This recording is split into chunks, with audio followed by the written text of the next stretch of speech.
I said to Peter, who's sitting right there, I was like, dude, are people going to be there? He's like, that's the plan. That's the plan. So it's freezing in here. You've been sitting and listening for a long time. Can we all just do a thing where we get the blood moving? Because I've been sitting on my ass and eating snacks for 3 days. And I need to move a little. All right, thank you for doing that. I really appreciate it. I'm the overachiever, type A person who put together a PowerPoint for you, because that's what I do. So I just want to, if you're not familiar with my work or with the show, I just want to tell you a little bit about it. We're going to record a live podcast in just a minute, but I wanted to give you a little bit of background. So we call Note to Self the tech show about being human. It's about researching the effects of technology on humanity. That is my jam. I am probably best known for a project I did in 2015 where 20,000 of my listeners experimented with their digital habits for 1 week to see if they got more boredom into their life and changed their digital habits. Could they actually jumpstart their creativity? It worked. I gave a TED Talk about it. I wrote a book about it, and also about the attention economy more broadly, which of course everyone talks about right now. About a year ago, I became a media entrepreneur. My longtime producer and I started a company called Stable Genius Productions, so we can thank Donald Trump for one thing. And I now host 2 other podcasts. Zigzag is about the changing culture of business and work. IRL is about the future of the internet. It comes from Firefox.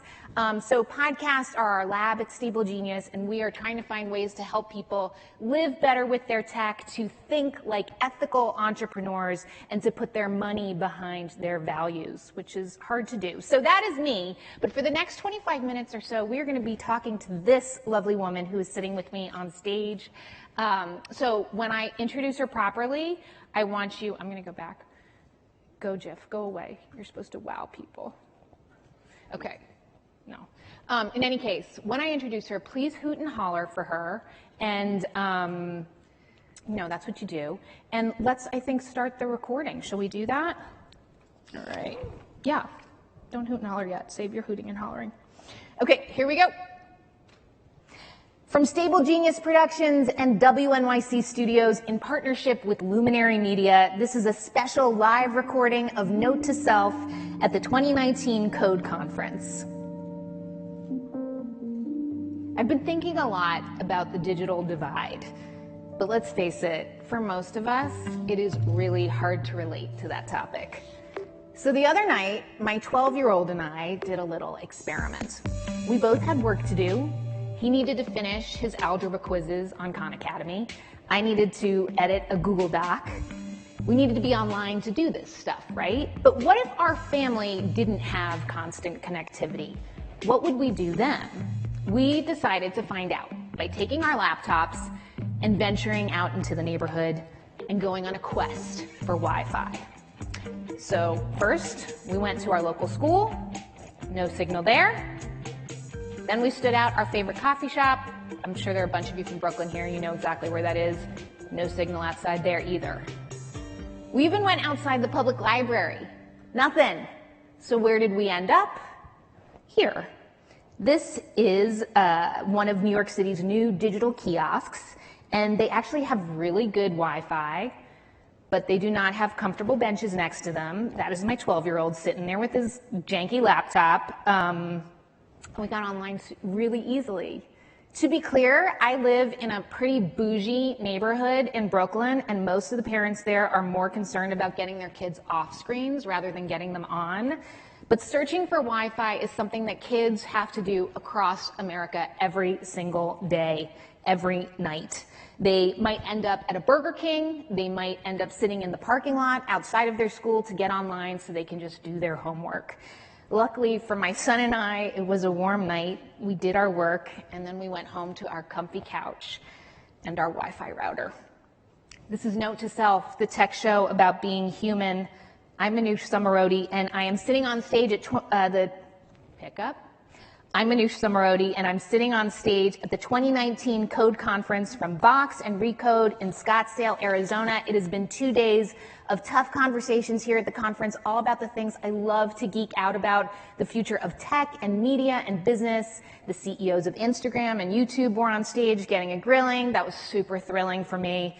But I doubt that they or anyone sitting in the audience has ever had to choose between having heat or an internet connection in their home. We are incredibly lucky, privileged, because it's estimated that a third of kids in the US can't go online at home at all, whether it's because they can't afford to or because they live in an area that doesn't have access.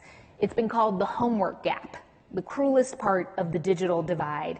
And my guest, the woman sitting with me here on stage, is figuring out how to close that gap and many others. Please give Shireen Santosham, the Chief Innovation Officer for the City of San Jose, a very warm welcome.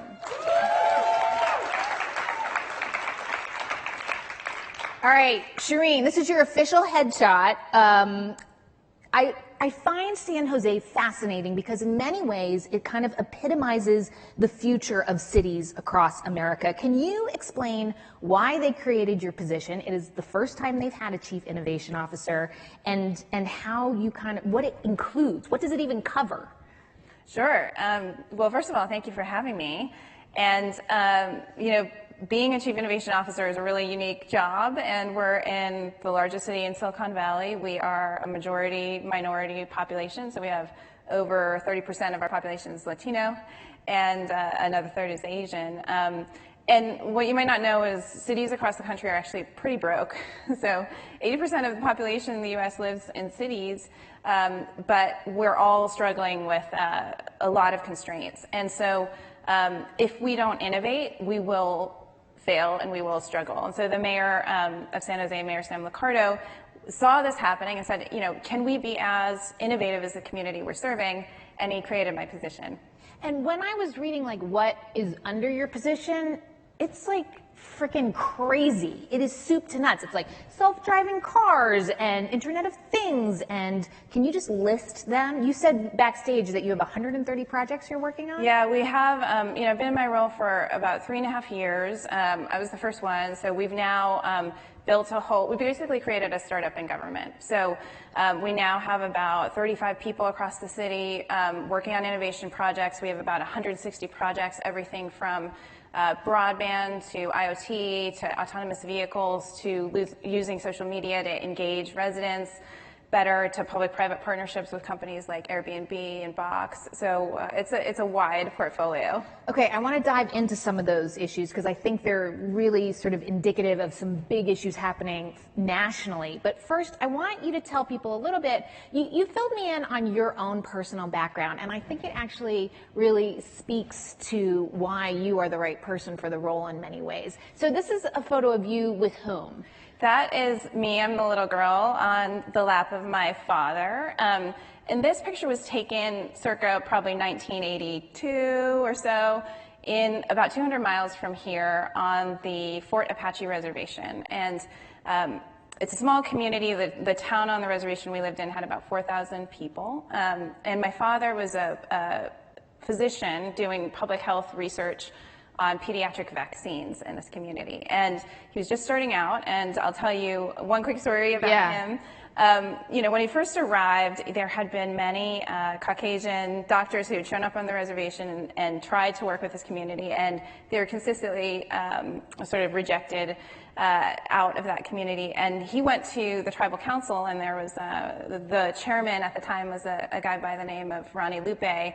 And my dad goes in and said, hey, we want to test some of these vaccines in this population. And Chairman Lupe said, you white men have been coming here for hundreds of years and oppressing our people and exploiting. How do we know that you're not just going to, utilize us and then, just leave? And my father, a very small Indian immigrant, looked at him and he said, if Columbus had gotten his geography right, I would be on a reservation and you'd be studying me. And so he, and he laughed and they became great friends, and he worked in that community, and the work that was done there He ended up saving, thousands of lives in that community, and the research on those vaccines and the other work he did is now current day Pedialyte and the Hib vaccine, which everyone in America and in 200 countries around the world utilizes, and he's credited with saving 60 million children's lives across the world. So innovation is in your genes. I also think it's crazy that we need an immigrant to come in to help our indigenous populations here in the United States. Immigrants, once again, that's come up over the last couple days as part of this conference. Good for America. Let's just say that again as a first-generation American myself. So you ended up traveling around the world with your family. Give us a little bit, just quickly, a little bit more of your background about how you then finally got to San Jose. Sure, yeah, grew up, because of my father's work, we went all over the world, meaning, when I was a kid, we went to Egypt, to Kenya, to Philippines. This is a picture of me and my brother at my grandmother's well in India, which we go to every year. There's no running water in the house. And so we just, got to see people from all walks of life. And, we learned really how similar people are around the world and how to relate to people.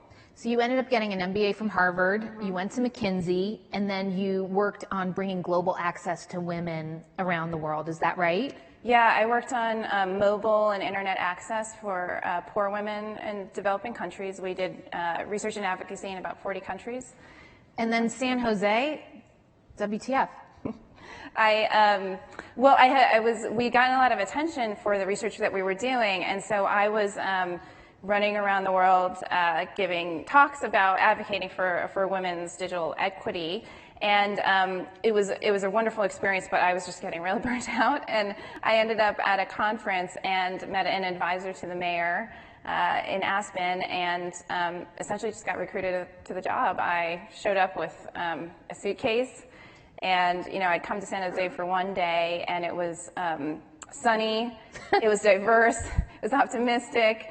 And I was like, this is America I want to live in. And so, and I met this mayor, and I was like, let's do this. Let's do this. All right, let's go a little bit about San Jose, because I have to admit, I'm an East Coaster. I don't know a ton about it. This is actually a screen grab audience from 1998. I love that Julia Angwin is one of the bylines there.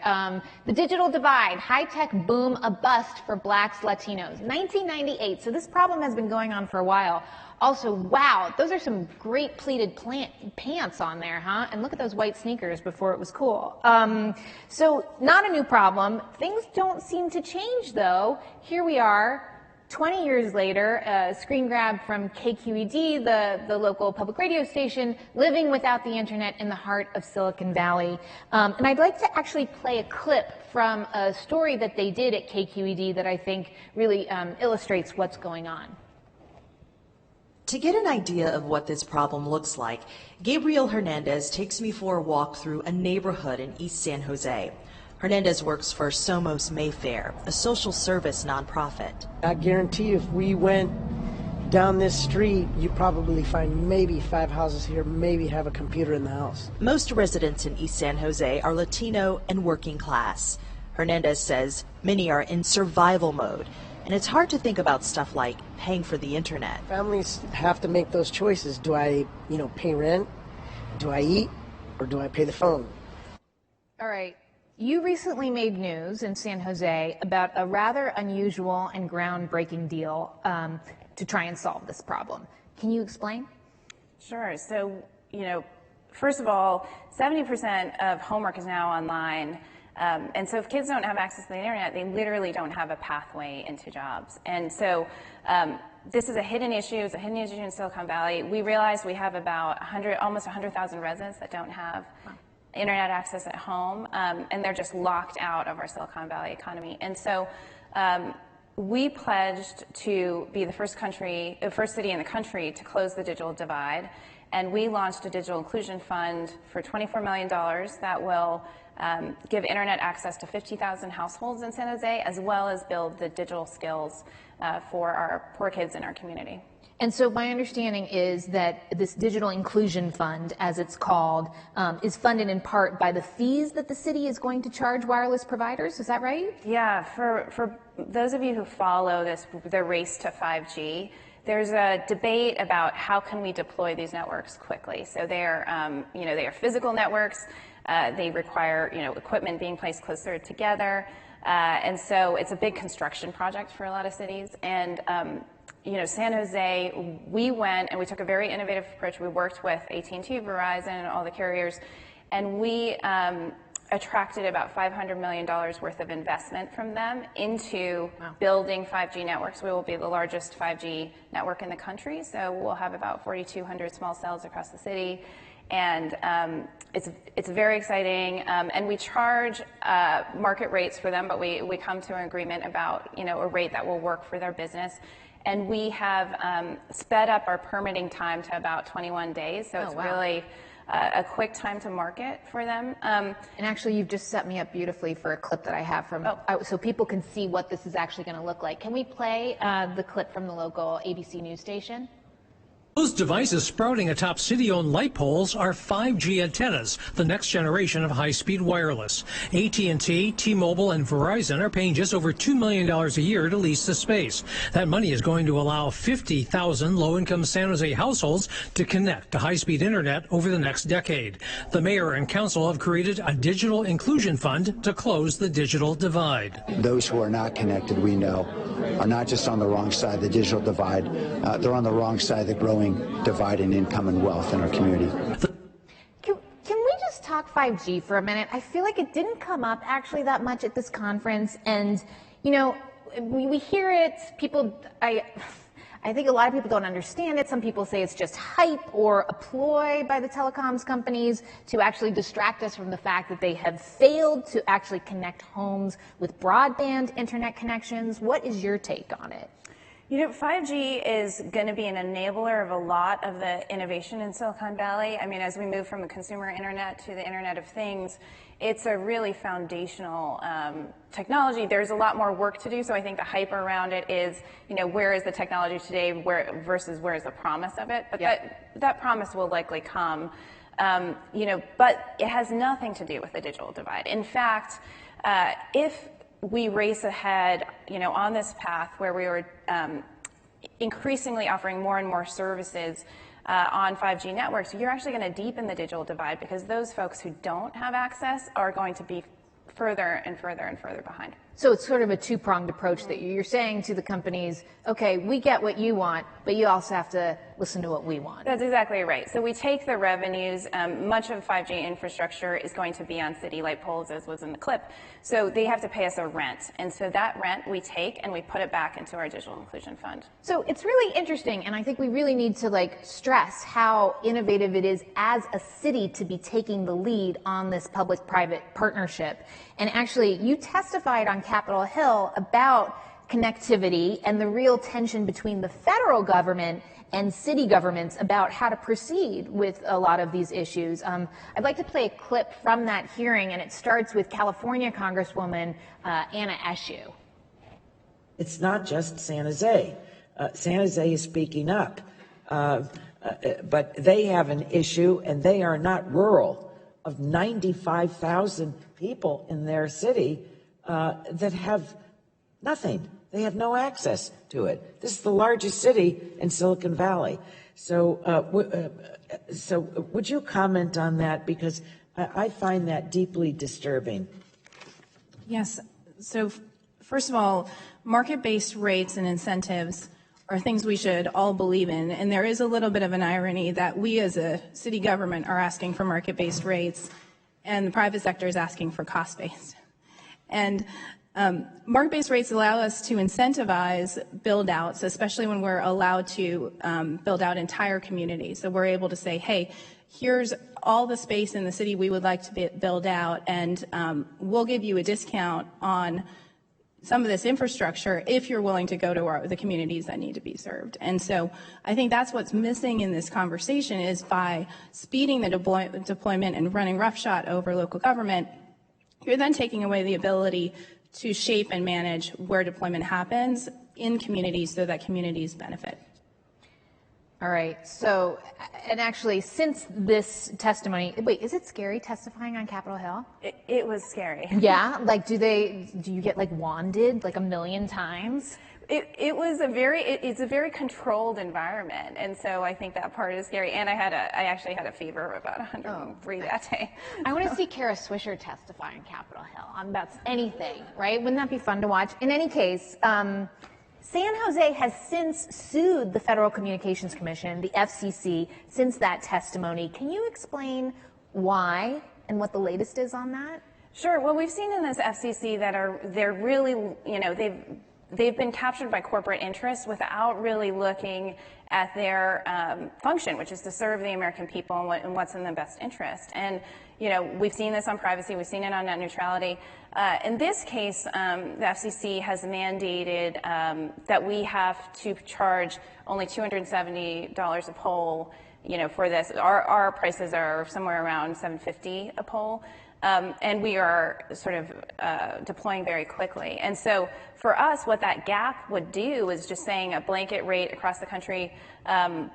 It would mean that we actually don't have the resources to deploy 5G as fast as we need to, because we need to build up some staff and make sure that we're increasing our permitting process.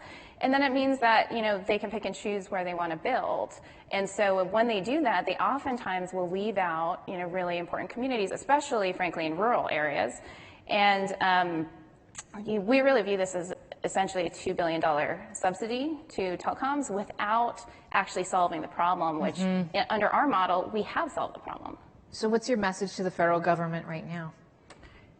Do what works. I mean, look, what we're doing is working. And so, it's a true partnership in the sense that, the companies are able to deploy their networks quickly. We are getting 5G into the most innovative community in the country, and we're bringing along our most vulnerable. It's an experiment in many ways, though, right? It is an experiment. Yeah. I think all of your plans sound really forward-thinking, and the experimental nature of them, I think, is a necessity where we are right now. But as we know, with technology, it is not neutral, despite what some of the tech CEOs might have said on stage here over the last couple days. And we need to ask not just who we are helping with new technology, but who we could be hurting. So I want to ask you about privacy. It is a big issue right now, and everybody is talking about how this has to be a big conversation that happens in society. But actually, you have been having very regular monthly meetings in San Jose about how to make cities smart, but also privacy-minded. So I have a clip from a member of the public who you say often comes to give his comments and question how the city rolls out new tech. I'd love to just play it. I always talk about being excited about innovation, excited about tech. I hope you can learn to become really excited about what's possible with civil rights and civil protection ideas. Shireen, are you excited about digital civil rights, and what have these regular convenings on privacy achieved? Where are you in that process? Sure, yeah, I'm very excited about it. It's a conversation that needs to happen, and it needs to happen in a very tangible way. One thing that's really important when you're in a position like mine is understanding when you don't have all the skills to do something. So when we started thinking about a lot of this technology, especially around IoT, I called Susan Crawford, who's at Harvard Law School, is a very prominent thinker. She's awesome. Yeah. On broadband, and I said, I need some help on thinking about privacy, but I have no money.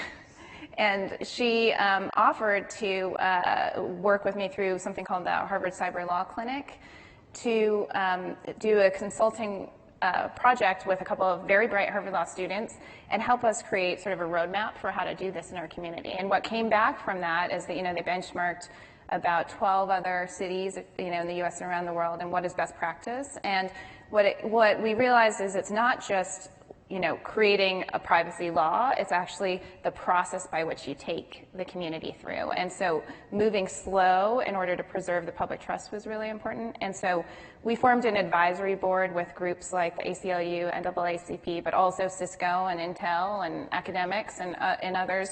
And so we've created a set of privacy principles that include things like privacy as a human right, and that we give our residents control over their data. And then we took that to the community. We did engagement in multiple languages, in Spanish and Vietnamese, and got some feedback. And so we've just finalized those principles. We're going to formalize them into our city laws, essentially.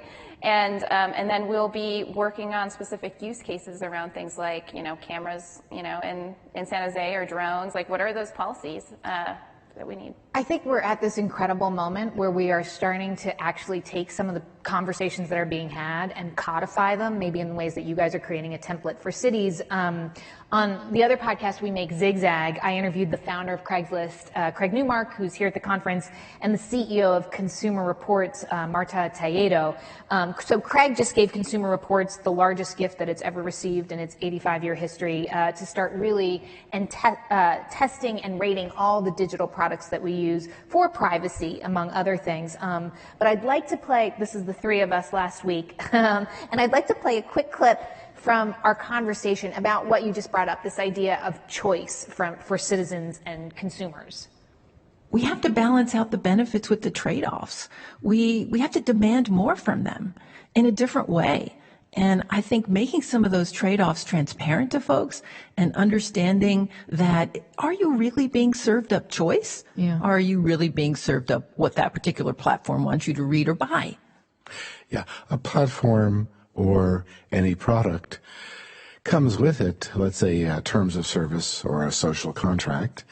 And first, those terms should be reasonably clear, and it should disclose, in the case of tech, what data it's hoping from you, what data one may want to share with others. Maybe it should ask for your permission in any case. This is the principle informed consent. So I want to just ask your thoughts. We don't have that much time, but I want to ask your thoughts on the relationship between smart cities and the people who live in them. Do they get a choice? We saw that San Francisco recently, for example, banned the use of facial recognition software by the police and other agencies. How is this going to shake out? Is it going to be city by city, tech product by product?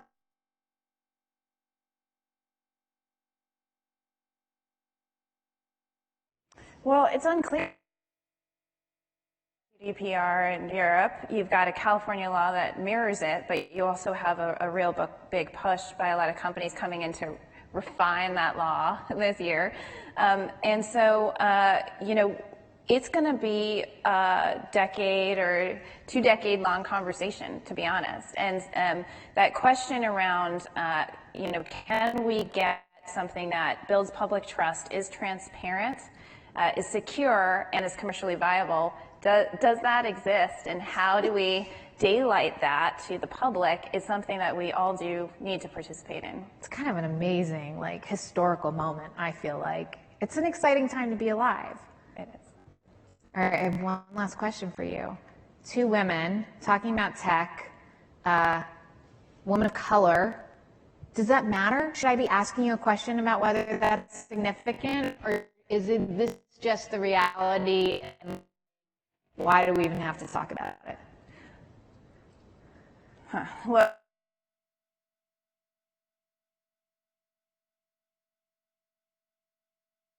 what I say is, I'm just here to do my job,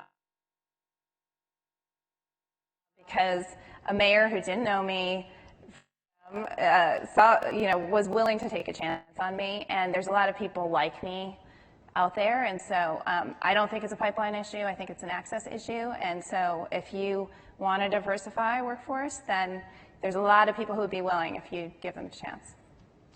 Shireen Santosham is the Chief Innovation Officer of San Jose. Thank you so much. Thank you. All right, listeners, before I get off stage, a very important question for you. Do you feel overwhelmed by all the information out there about tech and society and how we can live better in the digital age?